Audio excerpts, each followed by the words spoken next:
In today's news, a new curfew order for the BVI as all businesses reopen, and Virgin Gorda loses another stalwart teacher. House of Assembly Speaker Pence's letter to Governor, "We are equals," and of course the BVI Red Cross honors Miss Astrid Wenzke. All this and more when 284 News returns.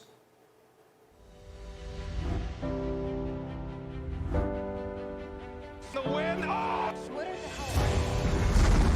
hell? I'm freaking out! Is time.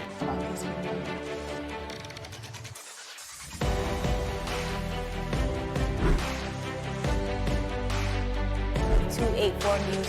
Coming to you live and direct from the beautiful British Virgin Islands. What's poppin', what's really good, what's happening, what's up? Davis has won it for the Lakers!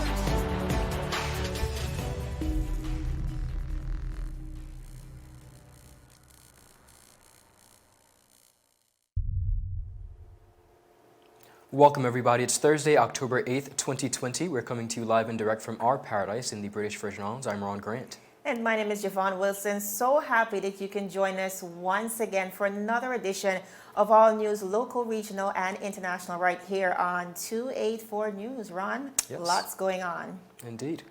But before we get into the newscast, viewers, we know for sure by now, Ron, that our Very territory has been suffering from grave losses recently. Just recently we lost Ms. Beryl Vanterpool, and just yesterday we see the territory, specifically the community of Virgin Gorda, losing Ms. Letitia Leonard. She was a teacher, a caregiver to so many, very well known for her scrumptious meals and of course her unmatched hospitality. And Ron, believe it or not, a strong believer in her God until the very end. Now, District Representative Honorable Vincent Whitley, while expressing his condolences online, said, and I quote, "The Virgin Gorda community and indeed the BVI mourn the loss of another education stalwart, Mrs. Letitia Leonard, on the 6th of February 2020. The entire government visited her and prayed and sang with her.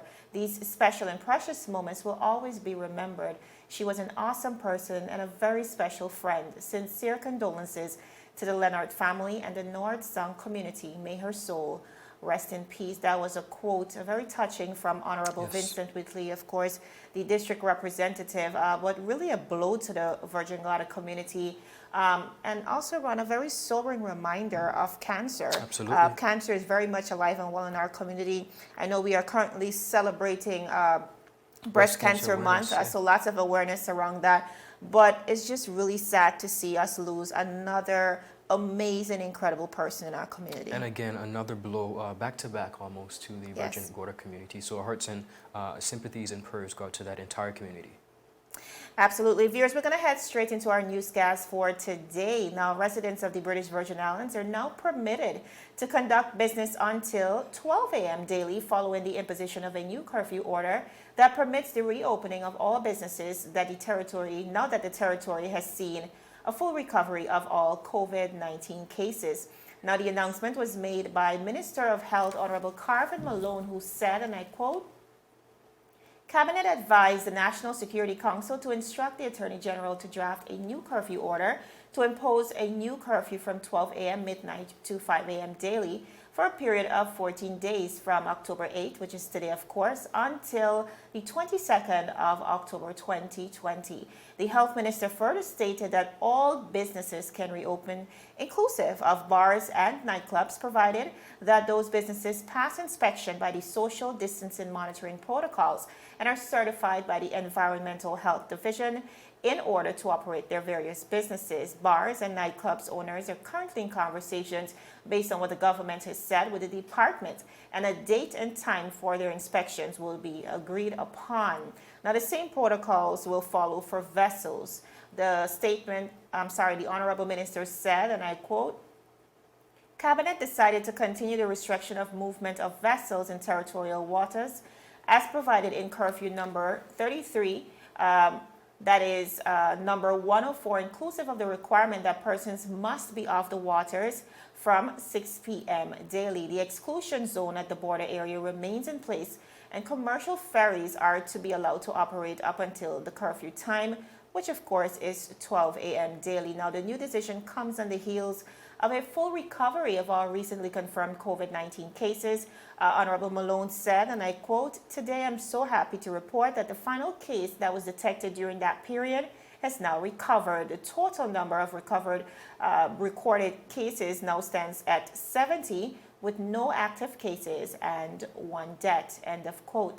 Now, while thanking the community for their continued compliance and cooperation, the minister asked that the territory remain vigilant. He said, and I quote once again, "Let me be candid. The fact that we have no positive cases on record today does not mean that the BVI is COVID-free. Surveillance, screening, and testing services are concluding on a daily basis in an effort to detect and isolate any imported or locally acquired infection, provide treatment to patients, and trace and isolate contacts. These actions are taken to minimize the risk of transmission in our community." That was the Honorable Minister Malone. Now, of the 5,195 persons tested to date, the territory has seen 71 confirmed cases of coronavirus, again with 70 recoveries, and Ron, just 1 death.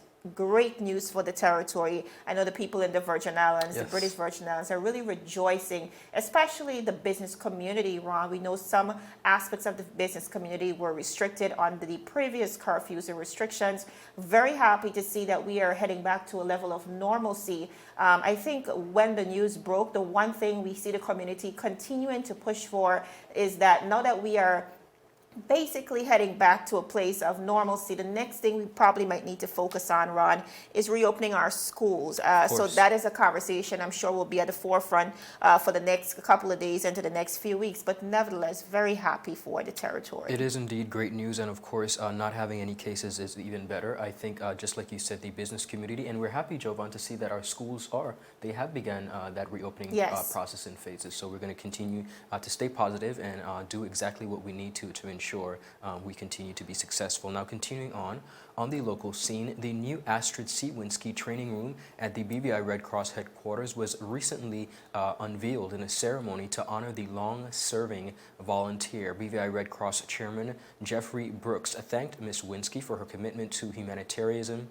in the Virgin Islands and her work as a volunteer for the BVI Red Cross for over 31 years. He said, and I quote, "Her range of activities has covered every facet of our organization," and added that her specialty has been public relations and fundraising. Mr. Brooks credited Ms. Wenzke for organizing the first ever BVI Red Cross fundraiser in 1998 at the Governor's House. Now, the chairman also spoke about Ms. Wenzke's career over charity, which included volunteering for the BVI Red Cross, the BVI Diabetes Association, BVI Ambassadors, Friends of National Archives, the Lions Club of Tortola, and the Rotary Club of Tortola. Now, BVI Red Cross Director Stacy Lloyd commented by saying, "She's our historian. She's our biggest cheerleader." In her response, the surprised honoree, Ms. Wenzke, said she is very honored and proud.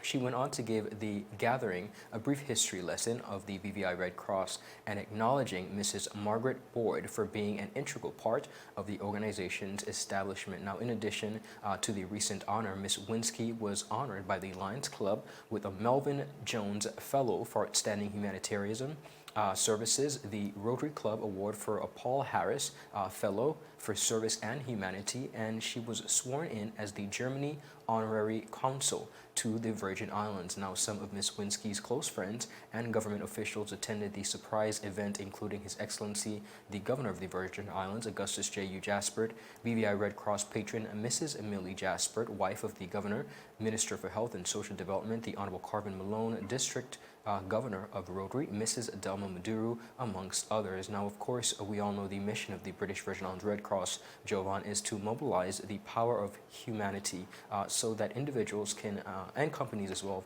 can have the opportunity and capacity to prepare for as well as deal and recover from crisis. The BVI Red Cross was established in 1956, and the BVI Red Cross movement is a volunteer-based international humanitarian organization that really and truly welcomes all who plan to volunteer. Now, this is quite an honor, Jovan. Yes. Ms. Wenzke has served the territory of the Virgin Islands, and she continues to do that in a variety of capacities, but it's really heartwarming to see her be given her flowers while she is still around. So congratulations to Ms. Astrid Wenzke. That's exactly how I feel about this, Ron. Oftentimes we do not show appreciation to persons, especially whilst they're alive. So I'm very happy to see us giving honor where it's due. And she played a real fundamental role as it relates to the groundwork of the BVI Red Cross. The BVI Red Cross continues to be a refuge, Ron, for so many people, and not just as it relates to help, but their humanitarian efforts on the ground, hurricane preparedness, training in so many various sectors.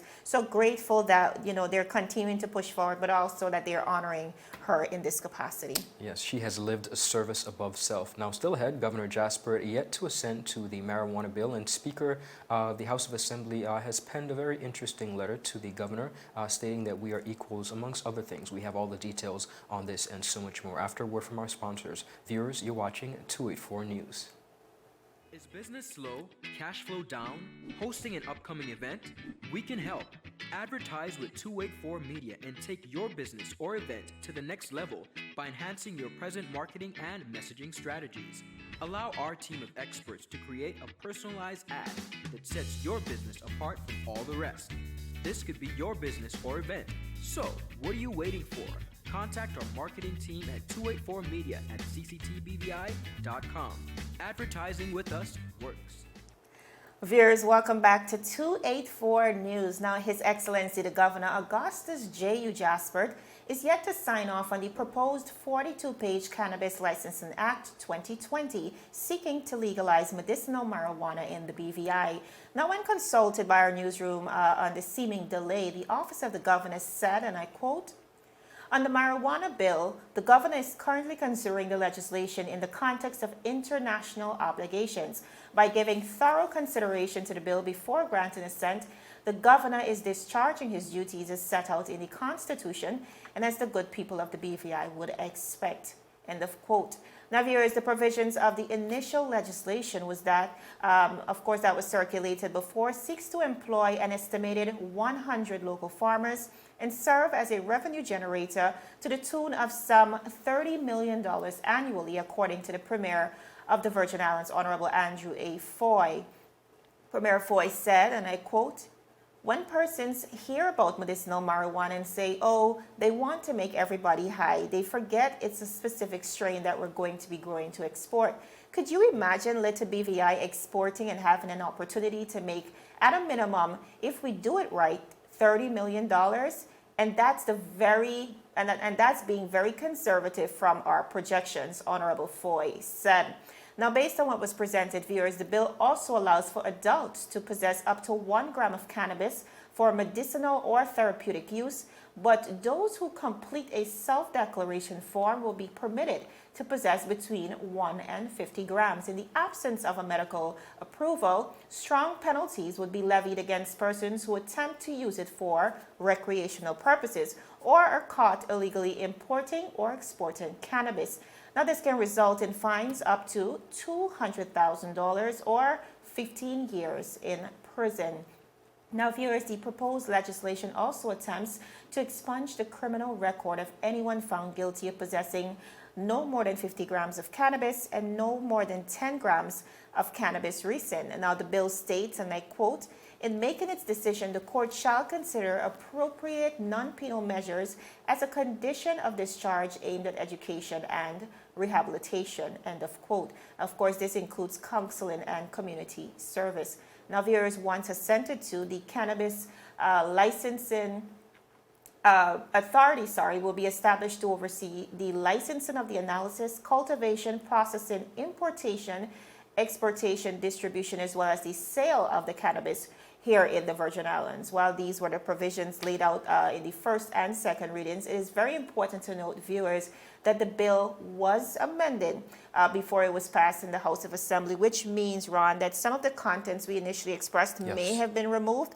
So that final document isn't yet, of course, available for public consumption, being that it's yet to be assented to by the governor. But of course, as soon as those details or that update is provided, we'll bring it to you. We do know, however, that the marijuana legislation was submitted to the governor's office in recent months. It was just, I think, one of two. We also had the Gaming and Betting Control Act, of course, aiming to legalize and regulate gambling in the territory. That one was approved, but the territory still awaits an official update from the governor's office as it relates to medicinal marijuana. The legislation initially fell under the portfolio of the subject minister, which is, of course, Dr. the Honorable Natalia Whitley, but it's now being handled by the Premier's office, Ron, on the premise that it is a revenue earner. Ron, lots to go around as it relates to this story, but I know you have an update as it relates to that. In the same breath, and as we speaking about the bill not being assented to, Speaker of the House of Assembly, the Honorable Julian Willock, penned a very interesting letter in a confidential letter dated September 24th, 2020, received by our newsroom. Speaker of the Virgin Islands House of Assembly, the Honorable Julian Willock, issued an unyielding plea to outgoing Governor of the Virgin Islands, Augustus J.U. Jaspert, saying, and I quote, "I wish to respectfully ask you to also reflect on the tone of your correspondence to me, bearing in mind we are equals. Both of us are heads of two branches of government, executive and legislative." Now, the letter by the Speaker of the to the Governor was in regards to bills not assented to by the Governor. Speaker Willock continued by saying, "My role as Speaker was to seek an update on the bills sent from my office to yours." Now, he continued by saying, "You may also wish to take note that how one conducts themselves in an office is not only reflected in the tone of a letter, but other behaviors and public statements that can be described as not adequately reflecting the position of Governor." Now, in a previous letter, Jovan, dated September 15th, 2020, from the Speaker of the House of Assembly to, again, the Governor of the Virgin Islands, regarding acts not assented to by the Governor, Speaker Willock said he was of the opinion that the Governor of the Virgin Islands may be in violation of the Virgin Islands Constitution Order 2007. He said, and I quote, "I was encouraged at the end of your correspondence when you assured me I will of course continue to fulfill my constitutional responsibilities. However, in my humble view, your suggestions may be in violation of the Constitution Order 2007. Now, the Constitution of 2007 gives the legislative branch in Section 71 the power to make laws. After the laws are made and passed, they go to your good office to be assented to, notwithstanding Section 79 of the Constitution." Now, Speaker Willock continued by saying it does not require the Speaker of the House of Assembly to go chasing down the Premier and ministers and ministries as to the status of a bill once it is originated from my office via clerk and is in your possession. Your suggestion that ministers, ministries, or the Premier must update the House of Assembly on your constitutional role as set out in Section 79 can be interpreted as a blatant violation of the process and the Constitution, possibly making your letter disingenuous. Now, the two bills in question, not yet assented to, as we said earlier by the Governor, are the Cannabis Licensing Act and the Drug Prevention of Misuse Amendment Act 2020 and the Advanced Passenger Information Act 2020, which were duly passed in the House of Assembly. The letters between the Speaker of the House of Assembly and the Governor of the Virgin Islands comes, Jovan, on the heels, just as Governor Jaspert expected departure comes just about 8 months earlier than previously announced from his role of the Governor of the Virgin Islands. A very interesting letter, strong words issued by the Speaker, and we will see what continues to come out of it. We're going to follow that story. You know, Ron, one of the questions coming out of the back and forth regarding the assenting of bills is whether there is a time stipulation. I remember when we had the situation with the audit, when basically the Premier of the Virgin Islands would have penned a letter to the United Kingdom complaining against the Governor, basically claiming that he was violating his constitutional responsibility as it relates to providing that information within Cabinet within the statutory required 3-month period. But upon legal research locally, there is no time stipulation for the Governor as it relates to assenting to bills. We know this was submitted to the Governor just about 4 months ago. Correct. It's a pretty lengthy period of time, but nevertheless, there's nothing within the Constitution to hold him to, you must do it within this time period. And as you mentioned it lengthy, it's also interesting that someone would tell the Governor when and if he should assent to the bill. So that's an interesting collaboration where we see almost as if he's being instructed to assent to the bills within a certain time frame. So we're going to continue to watch that. Absolutely, viewers. We're going to go to a quick commercial break, but when we come back, we're speaking about a 19-year-old boy who was just charged for the unlawful possession of a firearm. He was granted bail in the amount of $50,000. All that and so much more when 284 News returns.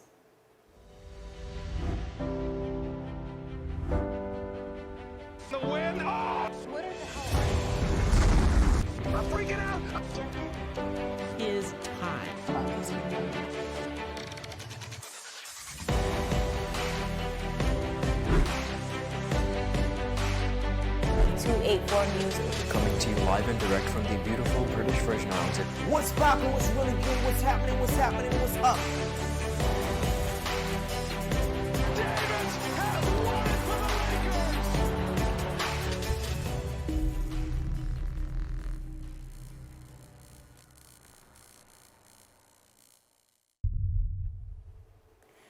Viewers, welcome back. If you're now joining us, this is 284 News. Now, Mr. Taquan Botkin, 19 years old of Huntomscott, who was charged with unlawful possession of a firearm, was granted signed bail in the amount of $50,000. Botkin was allegedly spotted on Friday, viewers, Friday, October 2nd, at about 11:45 a.m. by members of the Royal Virgin Islands Police Force at the Road Town Jetty. The officers were in the area conducting mobile control when they noticed that he was on the said dock acting suspiciously and carrying a backpack. He was then approached by the officers, who reportedly took the scent of what appeared to be cannabis on his person. Now, during the search, the police claimed that they uncovered a revolver in the defendant's backpack, a ski mask, and some articles of clothing. Now, when questioned, the teen reportedly said that the backpack and its contents did not belong to him, and he was simply shipping the items to his relative, who resides in Virgin Gorda. He was then later arrested and brought to the Road Town Police Station, where he was searched for a second time. This time around, a blue latex glove and cash totaling $750 were found in his pockets. Now, Mr. Botkin was subsequently interviewed, viewers, and Ron, we do know that he was charged with the offense, and Magistrate Crystalline Benjamin granted the youngster bail in the sum of $50,000 after the Crown did not have any objections to bail. She informed that he was not considered a flight risk, and while the offense was a serious one, the offense was bailable. Among his bail conditions, he is to submit his travel documents to the police, report to the Road Town Police Station on Tuesdays and Thursdays, as well as Saturdays, between 6 a.m. and 5 p.m. His matter was adjourned to January 27th, 2021, when the trial is slated to begin. Attorney at law Mr. Stephen Daniels representing Botkins during the criminal proceedings. Now, Ron, interesting story. Yes, ma'am. Simply because another young man recently was also caught with an illegal Correct. firearm, and we do see one being sentenced to 5 years in prison, and in this instance, this Another young granted man bail. receiving bail. And persons have really said, you know, it speaks to the inconsistency as it relates to our system, and really calling for us to look at it from a more leveled playing field. Absolutely. Jovan, we would remember, of course, the very popular case with Mr. Shamoy Dagu, who was sentenced quite tough Hefty. for looting. And again, that's a good example of where the inconsistencies lie. Like the magistrate said, the crime is bailable. So we wonder what's the difference between this young man and perhaps the other. But this is the second firearm in just a matter of weeks that Yes. the Royal Virgin Islands Police Force was able to take off of the streets. So we're thankful for that. Absolutely. Now, continuing on the local scene, at a recent virtual General Assembly, principal of the Elmore Stout High School, Mrs. Vanessa Garraway, introduced two new assistant principals to the general public. The young and vibrant principals, students, parents, faculty, and staff met Virgin Islanders Miss Dion Parsons and Miss Marcia Penn, who now join Mr. Cecil Hodge and Mrs. Letitia Penn Rogers as assistant principals. Now, while their direct portfolios are still unclear, their duties involve overall assistance to the head principal. Miss Parsons, a long-standing educator, has served as a science teacher and head of the department, while Miss Penn has served as a mathematics teacher, long-standing as well, and assisted in the areas of discipline. The Elmore Stout High School, the largest public high school, the only public high school, is home to some 1,390 students, 790 of them being juniors and 600 seniors. Presently, public schools are being opened, like we mentioned earlier, in phases. At the moment, only the following groups are allowed for in-person instructions, while all other students are online. Technical education students with special needs, and the marginalized students and adult education students as specified and approved by the Chief Education Officer.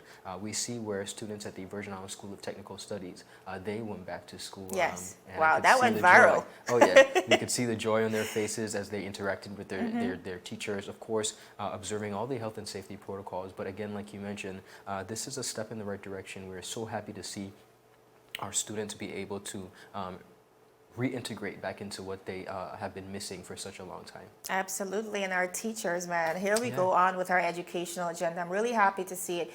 And I'm very hopeful, Ron, that in the near future we might be hearing some good news about reform as it relates to our kids being able to get back into school. I think this is a decision that the cabinet, it would be remiss of them if they were not considering, Correct. especially now that we're almost back to a full reopening. I know some persons still have concerns as it relates to the curfew.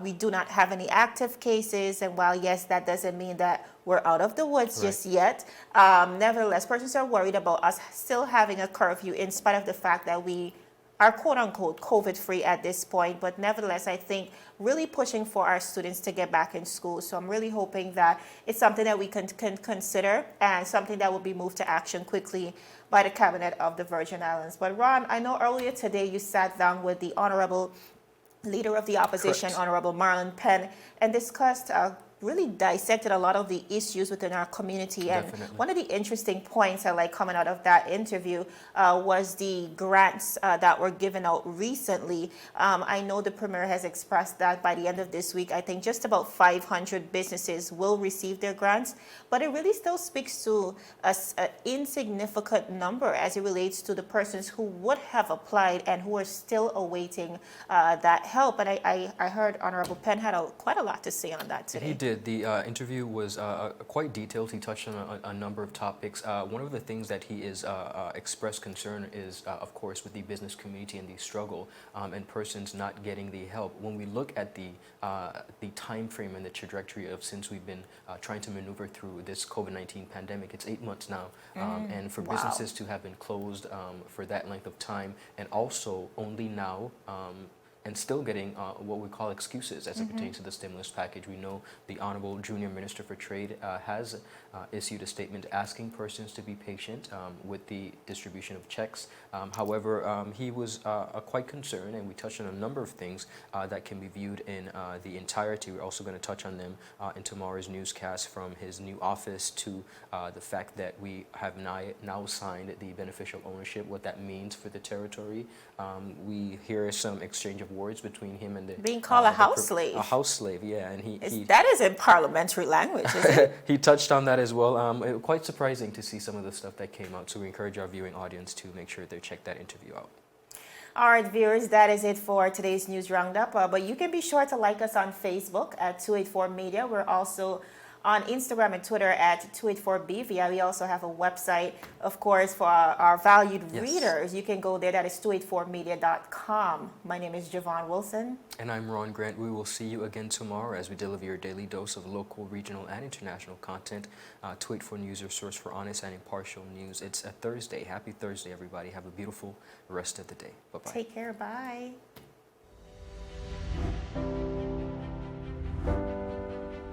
The win. Oh! What are the hell? I'm freaking out. Is time.